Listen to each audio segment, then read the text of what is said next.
conductor is like a director in the sense that a conductor sets the scene that allows the actors, the musicians, to step fully into the music. My name is Kent Tritle. I'm a conductor and an organist. I live in New York City.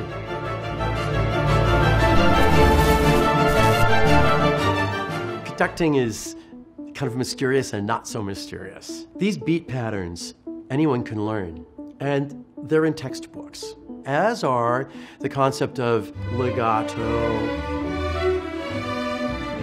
staccato, staccato, different kinds of articulations. This is all in the textbooks. A conductor needs to be able to do a number of things very, very well. You have to have a clear beat pattern, and that has to be modified for whatever the musical context is. The conductor needs to have a sense of tempo, and one of the hardest parts of maintaining or developing a sense of timing is that when the adrenaline's on and you're in front of an audience and performers, your sense of time can change.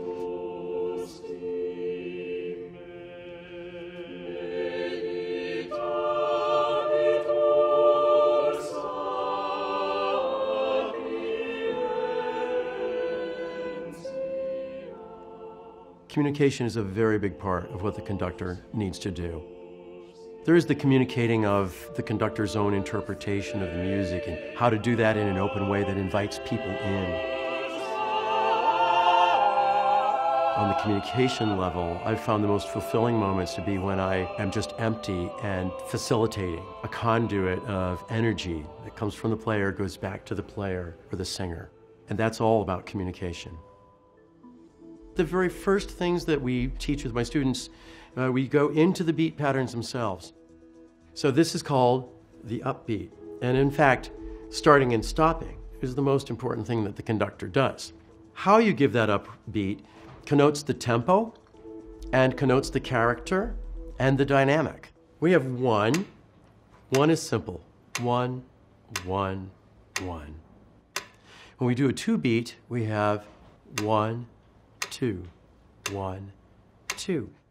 Now, for a 3 pattern, we do 1, the rebound goes slightly the other way to hit 2, travels this way, and then 3. So while we're making a triangle this way, the rebound is really important. If it needs to be a 4 pattern, it becomes a little more complicated. So you have 1, now 2 is going to go this way, 2, 3, 4. What's always important is that the upbeat travels far enough that it gives room for a good downbeat. If you're stingy here, then the music will choke. So it's very hard for conductors to learn to have a high enough upbeat to really allow the music to go freely. Most students who are studying conducting have had an experience of beat patterns if they're in a conservatory environment, and it may take a student several weeks to be able to do 1, 1, 1, so that there's a gentle fall and a natural rise. The basic training for tempo is internalization on the part of the conductor. How we train tempo involves the metronome. If we turn the metronome on to 60, which is 60 beats to the minute, we conduct to that, we move to that, we feel that, we turn the metronome off, we step away, get a breath of air, come in, try to call back the physical sensation of that feeling for that tempo, conduct, conduct, turn the metronome on. Were we on target? Are we too fast? Are we too slow? I will attempt to conduct 60 beats per minute.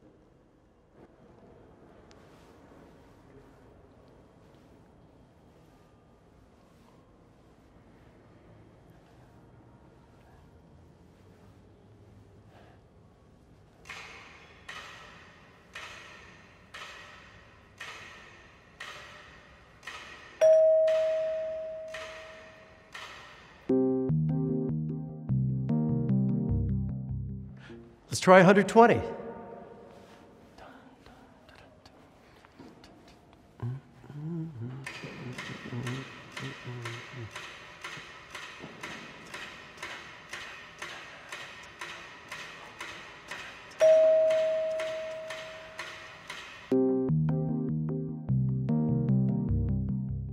Here's 48.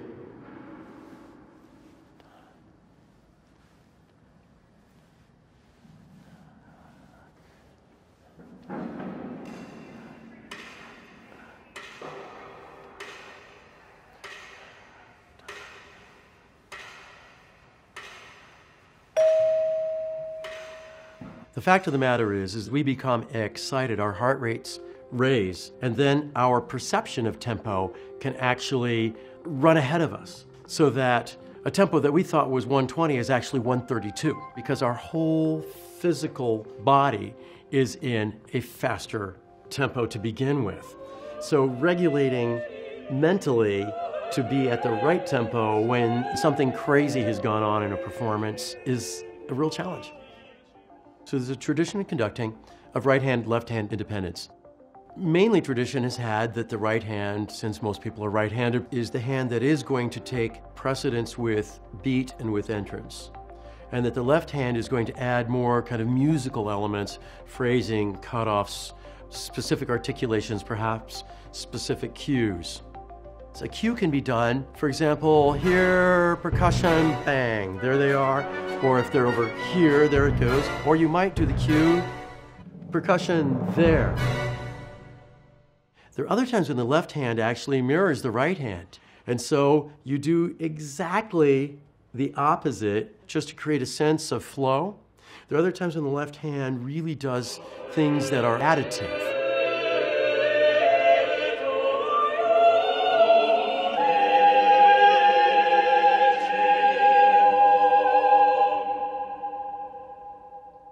If you really can engender right-hand, left-hand independence, you then are able to show two things at once.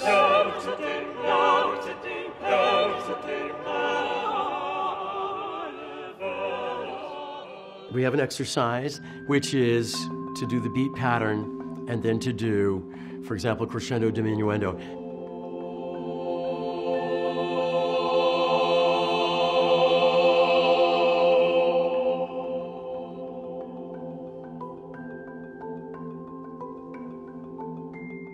I find with almost all of my beginning students is that we've now figured out how to do the 4 pattern. Now, let's do a crescendo over 8 counts. It'll look something like this.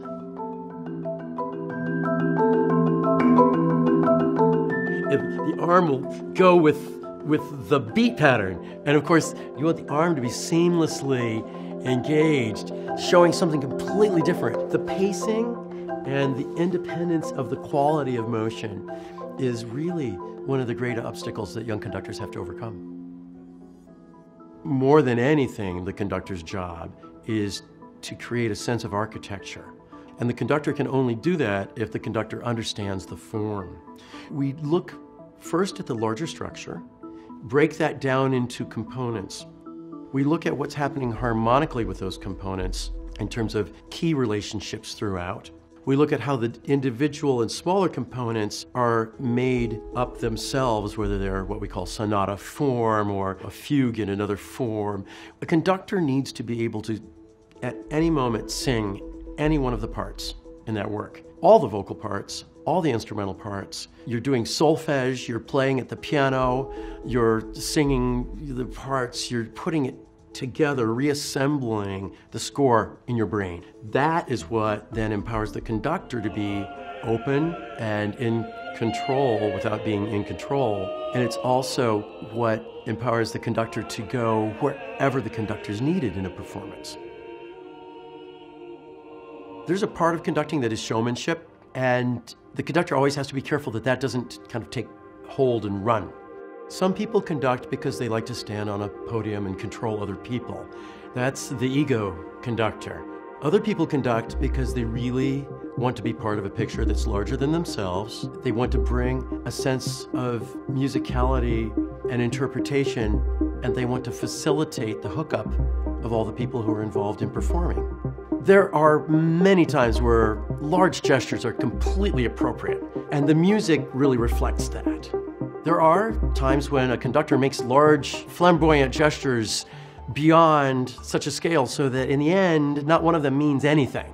If you studied your score and examined the architecture and you know where the key peaks are, and then you create a large gesture, then you really have something.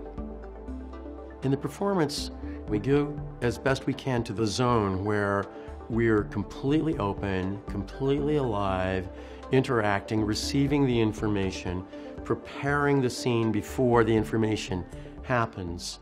The beauty of a performance is that there's no looking back. You're just going forward. In that sense, if you've studied the architecture, you can go on an amazing ride.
That was fun. That was cool.